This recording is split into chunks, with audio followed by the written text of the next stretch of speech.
Saudi king Mohammad बिन सलमान जन्नतुल बकी में रंगे हाथ पकड़ा गया। दोस्तों, आज हम आपको सऊदी किंग मोहम्मद बिन सलमान को लेकर एक ऐसी बड़ी खबर बताने वाले हैं जिसे सुनकर यकीनन आपके होश उड़ जाएंगे और आप लोग कुछ सोचने पर मजबूर हो जाओगे। इसीलिए आज का यह वीडियो आप सभी के लिए बहुत खास है। आप इसे आखिर तक जरूर देखें और इस वीडियो को शेयर भी कर दें ताकि सऊदी शहजादे का यह काला कारनामा और भी लोगों तक पहुंच जाए। तो चलिए दोस्तों, शुरू करते हैं। दोस्तों, जन्नतुल बकी वो मुकद्दस कब्रिस्तान है जिसमें इस्लाम के कई अजीम सहाबा इकराम, अहले बैत और औलिया इकराम दफन हैं। लेकिन क्या आप जानते हैं कि इसी जन्नतुल बकी में एक ऐसा राज भी दफन है जिसके बारे में जानकर आपके रोंगटे खड़े हो जाएंगे और फिर आप कभी भी इस जगह को पहले जैसा नहीं देख पाएंगे। दोस्तों, एक गोरखन यानी कि कब्र खोदने वाला शख्स जो कि कुछ ही अरसे पहले जन्नतुल बकी में किसी काम में लगा हुआ था, उसने जन्नतुल बकी में एक ऐसा राज देखा जिसने न सिर्फ सऊदी हुकूमत को हिलाकर रख दिया बल्कि सऊदी शहजादा मोहम्मद बिन सलमान की रातों की नींद भी उड़ाकर रख दी। इस गोरखन ने दावा किया है कि सऊदी किंग मोहम्मद बिन सलमान अक्सर आधी रात को खामोशी के साथ जन्नतुल बकी में आता है। अब सऊदी शहजादा आधी रात को जन्नतुल बकी में आकर क्या करता है, किससे मिलता है और अंधेरी कब्रों में छुपकर कैसा काम अंजाम देता है, जानकर आप लोग हिल जाओगे। इस गोरखन ने आगे यह भी बताया कि इसमें सबसे बड़ी हैरानी की बात तो यह है कि हमने इस वाक्य की कुछ वीडियो बनाकर सोशल मीडिया पर पोस्ट भी की थी, जिनको मोहम्मद बिन सलमान की टीम ने फौरन ही डिलीट करवा दिया। इसलिए हो सकता है कि हमारी यह वीडियो भी हमेशा के लिए सोशल मीडिया से गायब कर दी जाए। इसलिए आप जल्दी से इस वीडियो को आखिर तक देख लें और फौरन ही इसे शेयर भी कर दें ताकि सऊदी किंग मोहम्मद बिन सलमान की यह काली करतूत सारी दुनिया वालों तक पहुंच जाए। दोस्तों, यह सब शुरू हुआ जन्नतुल बकी में काम करने वाले एक गोरखन से, जो हर रोज जन्नतुल बकी में कब्रें खोदता और खामोशी से अपनी ड्यूटी अंजाम देता था। लेकिन इस गोरखन ने जन्नतुल बकी में एक दिन ऐसा मंजर देखा जिसने उसे हिलाकर रख दिया। इस गोरखन ने बताया कि मैंने जब जन्नतुल बकी की ड्यूटी संभाली तो कुछ ही दिनों बाद मुझे महसूस हुआ कि जन्नतुल बकी में कुछ अजीबो गरीब बातें हो रही हैं, क्योंकि रात के सन्नाटे में जब मदीना की गलियां खामोश हो जाती हैं और जन्नतुल बकी की दीवारों पर सुकून छा जाता है, तब एक बहुत बड़ी और आलीशान गाड़ी वहां आकर रुकती है। उसके दरवाजे खुलते हैं और फिर सऊदी अरब का बादशाह मोहम्मद बिन सलमान जन्नतुल बकी में दाखिल हो जाता है। और फिर कुछ ऐसा होता है जिसे देखकर मेरे कदमों के नीचे से जमीन खिसक जाती है। बस यह देखकर गोरखन ने सोचा कि यह वही बादशाह है जो दुनिया के सबसे महफूज और मशरूफ शख्सियतों में से एक है। आखिर यह आधी रात को जन्नतुल बकी में बार बार क्यों आता है? बस यही सोचकर गोरखन ने हिम्मत की और वह मेन गेट पर मौजूद चौकीदार के पास पहुंच गया और जाकर पूछने लगा, भाई साहब, शहजादा आधी रात के वक्त यहाँ बार बार क्या करने आता है? इस पर चौकीदार ने अपनी नजरें झुका ली और कहा, तुम ज्यादा सवालात मत किया करो, कुछ बातें जानना तुम्हारे लिए बेहतर नहीं है। लेकिन इस पर गोरखन का दिल मुतमीन ना हुआ, इसलिए उसने अगले दिन फिर से पूछ लिया कि क्या यहाँ पर शहजादे का कोई रिश्तेदार दफन है? क्या वह उस पर फातिहा पढ़ने के लिए आता है? क्योंकि महीने में 4 बार आना और वह भी आधी रात को, यह बात मेरे गले नहीं उतर रही। लेकिन इस बार चौकीदार ने सख्त लहजे में कहा, देखो भाई, ये बड़े लोगों के मामलात हैं, बस तुम सिर्फ अपना काम करते रहो, इन बातों में पड़े तो बड़ी मुसीबत में फंस जाओगे। चौकीदार का यह जवाब गोरखन को और भी परेशान करने लगा। अब गोरखन के दिल में एक खौफ सा बैठ गया और वह सोचने लगा कि क्या वाकई मोहम्मद बिन सलमान जन्नतुल बकी में किसी खुफिया मकसद से आता है? क्या यहाँ कोई ऐसा राज छुपा है जो आम आंखों से ओझल है? क्या वाकई जन्नतुल बकी के नीचे कोई खुफिया तहखाना मौजूद है? दोस्तों, यह कहानी यहीं खत्म नहीं होती, बल्कि यह तो बस शुरुआत है। अगले कुछ लम्हों में आपको पता चल जाएगा कि जब गोरखन ने हिम्मत करके रात के वक्त जन्नतुल बकी की निगरानी करनी शुरू की तो उसने ऐसा क्या देखा कि उसके होश उड़ गए। दोस्तों, उस रात चांदनी मदीना की फिजाओं में खामोशी का पर्दा डाल रही थी। जन्नतुल बकी के दरो दीवार पर एक खौफ सा छाया हुआ था। इधर गोरखन कई दिनों से अपने दिल में यह बड़ा राज लिए घूम रहा था और आखिरकार उसने फैसला कर लिया था। इसलिए वह रात के सन्नाटे में एक घने पेड़ के पीछे जाकर छिप गया। उसका दिल तेजी से धड़क रहा था। पूरा जिस्म पसीने से भीग गया था, लेकिन उसकी नजरें कब्रिस्तान के मेन गेट पर टिकी थीं। फिर जैसे ही घड़ी में 12 बजे वही स्याह रंग की गाड़ी जो कई दिनों से लगातार आ रही थी, आहिस्ता से आकर गेट पर रुकी और फिर अगले ही पल सऊदी अरब का शहजादा मोहम्मद बिन सलमान गाड़ी से तन्हा उतरा। उसके साथ आने वाले गार्ड्स बाहर पहरा संभाल चुके थे। इसके बाद शहजादे ने बाहर आकर कब्रिस्तान पर एक नजर दौड़ाई और फिर धीरे धीरे कदम उठाते हुए कब्रिस्तान के आखिरी कोने की तरफ बढ़ गया। गोरखन ने देखा कि वहां पर एक पुरानी टूटी फूटी कब्र थी, जैसे बरसों से कोई वहां नहीं आया हो। सऊदी शहजादा उस कब्र की ओर बढ़ रहा था। यह देखकर गोरखन की सांसें थम सी गई। फिर जन्नतुल बकी में एक ऐसा मंजर शुरू हुआ जिसकी गवाही शायद तारीख भी ना दे सके। गोरखन ने देखा कि सऊदी शहजादे ने खुद कब्र की मिट्टी खोदनी शुरू कर दी। यह देखकर गोरखन के दिल में तूफान उठ गया और वह सोचने लगा कि आखिर यह सऊदी शहजादा कर क्या रहा है। यह किसकी कब्र होगी जो वह खोद रहा है? क्या यहाँ इसका कोई अजीज दफन है? और अगर है भी तो कब्र को क्यों खोद रहा है? ऐसा करना तो इस्लाम में सख्त मना है। लेकिन दोस्तों, गोरखन की हैरत की इंतहा तब हुई जब उसने देखा कि मोहम्मद बिन सलमान धीरे धीरे उस कब्र में उतर गया। यह देखकर गोरखन की आंखें फटी की फटी रह गईं।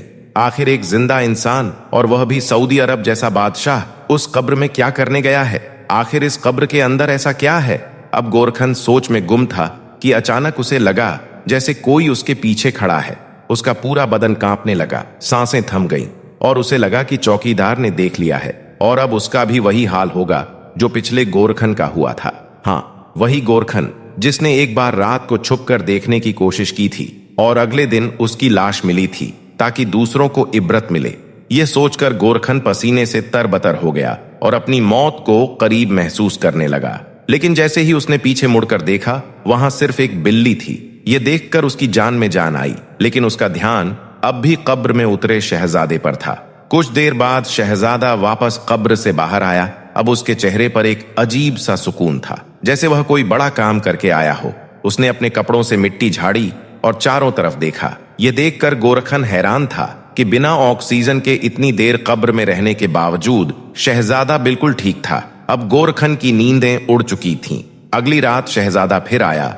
इस बार उसके हाथ में एक स्याह रंग का थैला था। वह बिना झिझक सीधा उसी कब्र की ओर गया और उसमें उतर गया। लेकिन इस बार किस्मत ने गोरखन का साथ नहीं दिया। चौकीदार ने उसे देख लिया और फौरन उसके पास पहुंचकर गुस्से से बोला, तुझे शर्म नहीं आती? चुपके चुपके क्या देख रहा है? अगर यह बात मोहम्मद बिन सलमान तक पहुंची तो तेरा क्या अंजाम होगा जानते हो? यह सुनकर गोरखन घबरा गया। उसके हाथ पांव कांपने लगे और वह गिड़गिड़ाते हुए बोला, मुझे माफ कर दो, आइंदा ऐसी गलती नहीं करूंगा। इसके बाद चौकीदार ने उसे आखिरी चेतावनी दी और कहा, अगर दोबारा यहां आया तो अपनी जान की जिम्मेदारी खुद की होगी। अब गोरखन ने वादा तो कर लिया, लेकिन उसका दिल नहीं माना। उसे लगा इतना बड़ा राज छुपाना गुनाह है, इसलिए वह सीधा पुलिस स्टेशन गया और जाकर सब बयान कर दिया। लेकिन पुलिस अफसर हंसने लगे और बोले, क्या तू पागल हो गया है? ऐसी बातें सऊदी शहजादे पर इल्जाम लगाकर करता है? क्या तू होश में है? गोरखन कहता रहा, एक बार कब्र को खोलकर देख लीजिए। अगर मेरी बात गलत साबित हुई तो मेरा सर कलम कर दीजिए। लेकिन किसी ने बात नहीं सुनी। एक पत्रकार जो वहां मौजूद था बोला, इस्लाम में इंसाफ सबके लिए बराबर है, चाहे बादशाह हो या गुलाम। उसने नबी की हदीस को सुनाया कि अगर मेरी बेटी फातिमा भी चोरी करे तो उसका भी हाथ काट दिया जाए। सही बुखारी हदीस नंबर 6758। लेकिन पुलिस ने बात मानने से इनकार कर दिया। तब उस पत्रकार ने यह मामला सोशल मीडिया पर डाल दिया, जो देखते देखते वायरल हो गया। फिर जांच में पता चला कि वह कब्र दरअसल एक खुफिया तहखाना थी, जिसमें ऑक्सीजन सिलेंडर रखे थे और सोने के छोटे छोटे जखीरे जमा किए जा रहे थे। यह सोना सऊदी अरब के एक खास पहाड़ से निकाला गया था, जिसे हुकूमत से छुपाने के लिए वहां रखा गया था। लेकिन जैसे ही यह खबर फैली, सऊदी हुकूमत हरकत में आई और उन वीडियो को सोशल मीडिया से डिलीट करवा दिया। गोरखन और उस पत्रकार को झूठा करार देकर गायब कर दिया गया। अब सवाल उठता है कि सऊदी अरब में किस पहाड़ से यह सोना निकाला जा रहा था? क्या वाकई इस कब्र के नीचे कोई तहखाना था? और क्या सऊदी शाही खानदान इस खजाने का निगहबान था? इन सब के जवाब आज भी रहस्य में हैं। अब दोस्तों, यह वाकया सच्चा है या झूठा, इसका इल्म सिर्फ अल्लाह ताला के पास है। लेकिन एक बात तय है कि यह खबर सोशल मीडिया पर कई दिनों तक घूमती रही। लाखों लोगों ने इसे देखा और सुना। कुछ ने इसे हकीकत माना और कुछ ने इसे सिर्फ सनसनीखेज कहानी समझा। अब इस कहानी के बारे में आपकी क्या राय है? आप कमेंट बॉक्स में अपनी राय जरूर बताइए। दोस्तों, आज हम आपको एक ऐसी हैरत अंगेज खबर बताने जा रहे हैं जिसने पूरी दुनिया को सोचने पर मजबूर कर दिया है। यह खबर किसी जंग या तबाही की नहीं, बल्कि सोने के खजाने से ताल्लुक रखती है। जी हाँ दोस्तों, सऊदी अरब की सरजमीन से निकला है सोना। इतना ज्यादा सोना कि दुनिया भर के मुल्क दंग रह गए। हर तरफ बस इसी खबर की चर्चा हो रही है। दरअसल सऊदी अरब का नाम वैसे भी अक्सर सुर्खियों में रहता है और इसकी वजह भी वाज़ेह है, क्योंकि यह वही मुल्क है जहां मुसलमानों का किबला मौजूद है और मक्का व मदीना जैसे पाक शहर इसकी सरजमीन की शान है। लेकिन इसके अलावा भी सऊदी अरब हमेशा ही चर्चा में रहता है अपने तेल के भंडार की वजह से। दुनिया जानती है कि सऊदी अरब की पूरी इकोनॉमी अब तक तेल पर ही टिकी रही है, लेकिन अब जो नई खबर सामने आई है उसने तेल से भी बड़ी हलचल मचा दी है। सऊदी अरब की मशहूर गोल्ड माइनिंग कंपनी मादिन ने 28 दिसंबर 2024 को एक ऑफिशियल ऐलान किया। इस ऐलान में बताया गया था कि मक्का प्रांत के अल खुरमा नामक इलाके में उन्हें सोने का इतना बड़ा भंडार मिला है जो शायद पिछले कई दशकों में दुनिया में कहीं नहीं मिला। बताया जा रहा है कि जिस पट्टी में यह सोना मिला है उसकी लंबाई लगभग 100 किलोमीटर से 125 किलोमीटर तक फैली हुई है। अब आप जरा सोचिए कि अगर इतनी बड़ी जमीन के नीचे सोना मौजूद हो तो वह कितनी बड़ी दौलत होगी। सोना कोई नई चीज नहीं है, हर देश में सोना मिलता है। लेकिन बात यह है कि जितनी क्वालिटी और प्योरिटी का सोना सऊदी अरब में मिला है वैसा दुनिया में कहीं कहीं ही मिलता है। यही वजह है कि दुनिया की नजरें अचानक सऊदी अरब की तरफ घूम गई हैं। दोस्तों, ये जान लेना भी जरूरी है कि सऊदी अरब का नाम पहले से ही उन टॉप 20 देशों में आता है जिनके पास सबसे ज्यादा गोल्ड रिजर्व मौजूद है। यानी उनके पास पहले भी सोना था, लेकिन अब जब इतनी बड़ी खोज हुई है तो आप अंदाजा लगा सकते हैं कि आने वाले वक्त में सऊदी अरब का रुतबा और ऊंचा हो जाएगा। अब सवाल यह है कि यह सोना मिलने का मामला इतना बड़ा क्यों है? असल में दोस्तों, यह सब मोहम्मद बिन सलमान के विजन 2030 से जुड़ता है। विजन 2030 ये दरअसल सऊदी अरब का एक बड़ा प्लान है। इसका मकसद है कि सऊदी अरब अपनी इकोनॉमी को सिर्फ तेल पर डिपेंड ना रखें, बल्कि उसे और सेक्टर्स में भी फैलाए, क्योंकि दुनिया अब धीरे धीरे तेल से दूर जा रही है। इलेक्ट्रिक गाड़ियां आ रही हैं, नए नए फ्यूल आ रहे हैं। ऐसे में अगर कल को तेल की वैल्यू कम हो गई तो क्या होगा? यही वजह है कि MBS ने सोचा कि हमें इकोनॉमी को डाइवर्स करना होगा और इस विजन 2030 में gold mining, tourism, sports, technology और इंफ्रास्ट्रक्चर जैसे सेक्टरों को बहुत तेजी से डेवलप किया जा रहा है। ये जो सोना निकला है ये सिर्फ दौलत नहीं है, बल्कि MBS के विजन 2030 के लिए एक बहुत बड़ा सहारा है। अब सऊदी अरब सिर्फ तेल की मलकियत से मशहूर नहीं होगा, बल्कि सोने की दौलत से भी पूरी दुनिया का ध्यान खींचेगा। जरा यह भी समझ लीजिए कि आखिर सोना इतना कीमती क्यों है। सोना सिर्फ जेवर बनाने के काम नहीं आता, बल्कि यह किसी भी देश की इकोनॉमी की रीढ़ होता है। जब किसी देश के पास ज्यादा सोना होता है तो उसकी करेंसी मजबूत हो जाती है। इंटरनेशनल मार्केट में उस देश की इज्जत और ताकत बहुत ज्यादा बढ़ जाती है। युद्ध या किसी भी बड़े संकट के वक्त सोना सबसे अहम हथियार होता है। आप यह भी देखिए कि यह सोना मक्का के इलाके से मिला है।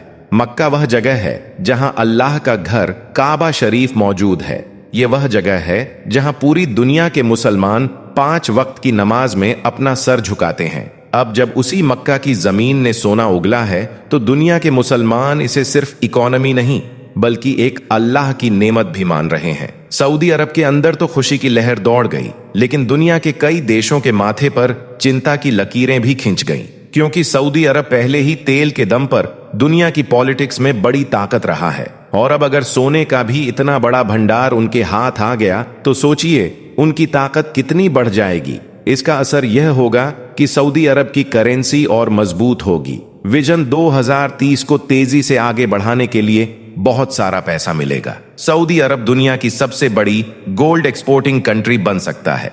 इससे उसकी पॉलिटिकल ताकत और बढ़ जाएगी। लेकिन साथ ही यह भी हो सकता है कि दुनिया के कुछ बड़े देश इससे परेशान हो जाएं। फिलिस्तीन के मसले पर सऊदी अरब की भूमिका पर हमेशा सवाल उठते रहे हैं। लोग कहते हैं कि सऊदी अरब को फिलिस्तीन का ज्यादा साथ देना चाहिए, लेकिन अब जब सऊदी अरब को सोने का इतना बड़ा खजाना मिला है तो उम्मा यानी पूरी मुस्लिम दुनिया की नजरें फिर उस पर टिक गई हैं। लोग यह उम्मीद कर रहे हैं कि शायद यह नई दौलत फिलिस्तीन और दुनिया के मुसलमानों की मदद में भी काम आए।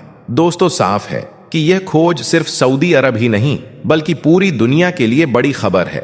अब देखना यह है कि सऊदी अरब इस सोने के खजाने का इस्तेमाल कैसे करता है। क्या वाकई यह अपनी इकोनॉमी को तेल से हटाकर सोने और दूसरे सेक्टर्स पर टिकाता है, या फिर यह सब सिर्फ एक और दौलत जमा करने का खेल बनकर रह जाता है।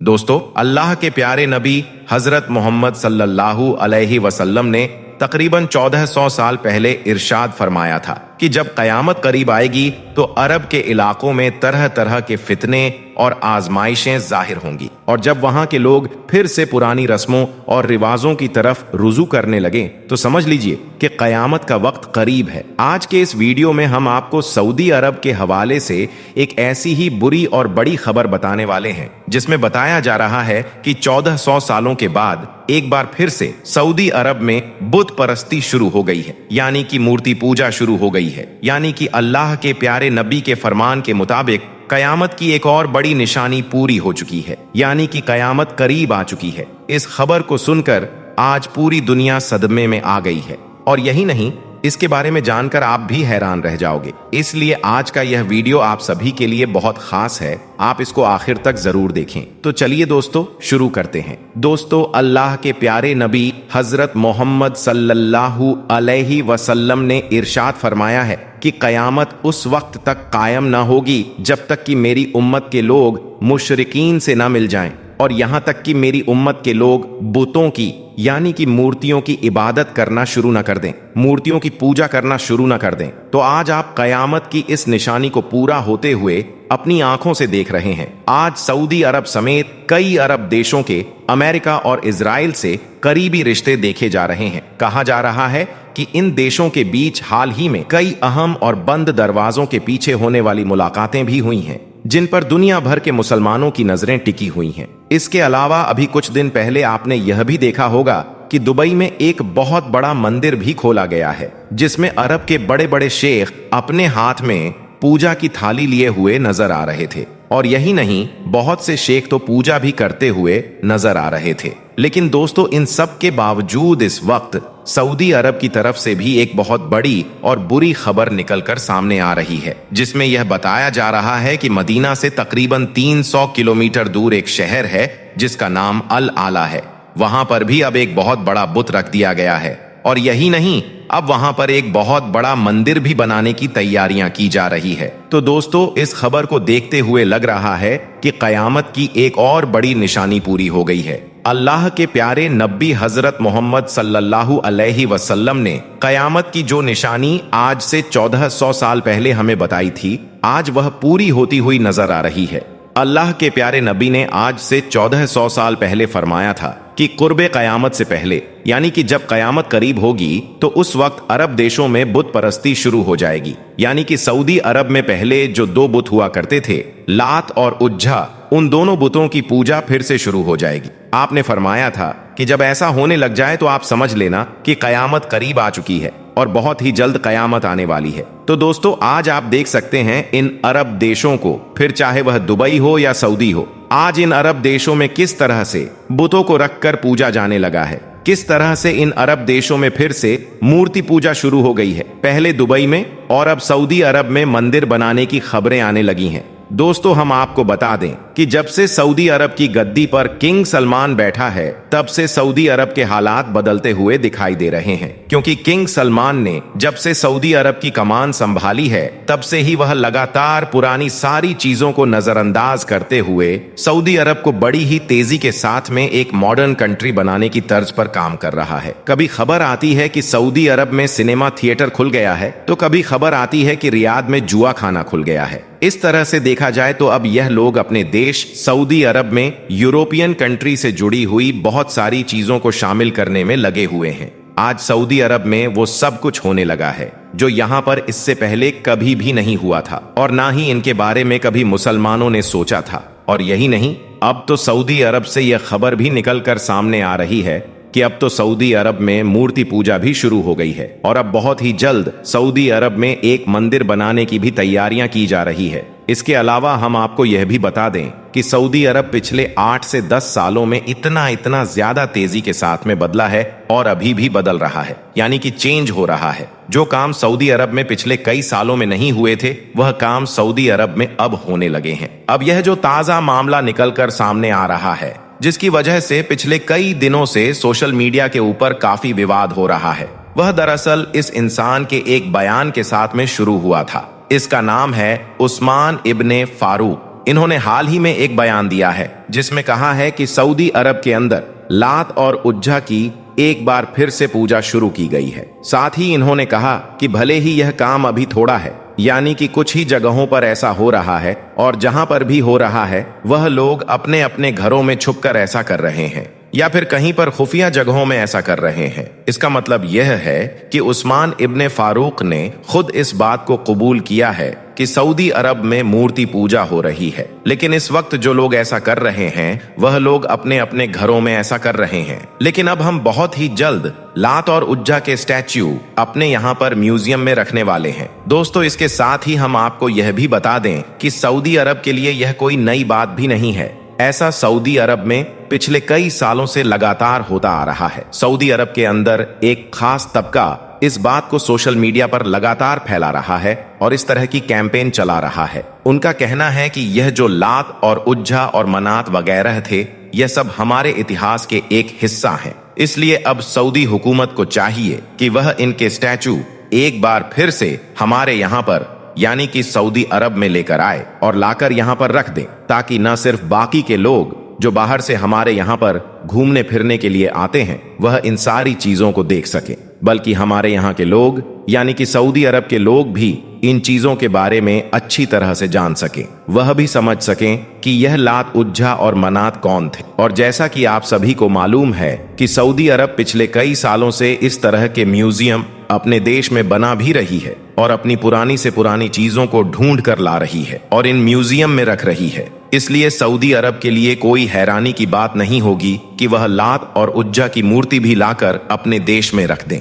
दोस्तों, हम आपको बता दें कि आज से 1400 साल पहले, यानी कि अल्लाह के नबी के आने से पहले सऊदी अरब में कोई भी कानून नहीं था। उस दौर में सऊदी अरब के लोग बुतों की, यानी कि मूर्तियों की पूजा किया करते थे। उस दौर में सऊदी अरब के लोग बुतों के अलावा सूरज, चांद और सितारों की पूजा भी किया करते थे। और यही नहीं, उस दौर में खानाए काबा के अंदर भी 360 बुत रखे हुए थे। इसके अलावा उस दौर में सऊदी अरब के लोग तरह तरह के बुतों की पूजा करते थे। लेकिन उनमें से जिन 2 बुतों की पूजा यह लोग सबसे ज्यादा किया करते थे, उनके नाम लात और उज्जा थे। बस इसी वजह से पिछले कई दिनों से सऊदी अरब का रहने वाला एक तबका लात और उज्जा को वापस सऊदी अरब में लाने की और यहाँ पर रखने की लगातार मांगे कर रहा है। इसी बात को देखते हुए अब सऊदी अरब ने इस बात का ऐलान किया है कि वह बहुत ही जल्द लात और उज्जा के स्टैच्यू अपने यहाँ पर म्यूजियम में रखेंगे। लेकिन इन सब बातों को देखते हुए यही लग रहा है कि अल्लाह के प्यारे नबी ने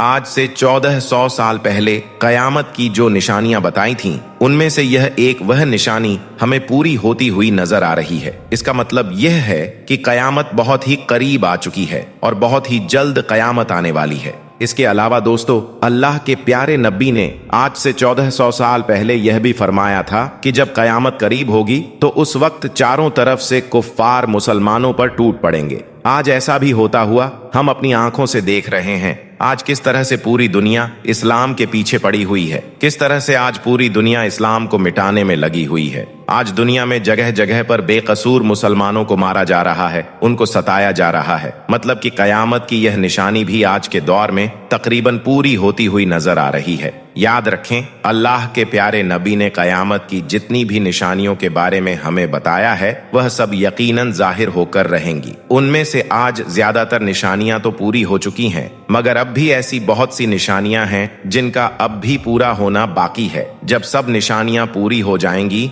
तब इस दुनिया में कयामत नाजिल होगी। अल्लाह तबारक व ताला से दुआ है कि अल्लाह ताला हमें ऐसे तमाम फितनों से महफूज रखे और अपने हिफ्जो अमान में रखे और हम सबका खात्मा ईमान पर नसीब फरमाए। आमीन, अल्लाहुम्मा आमीन।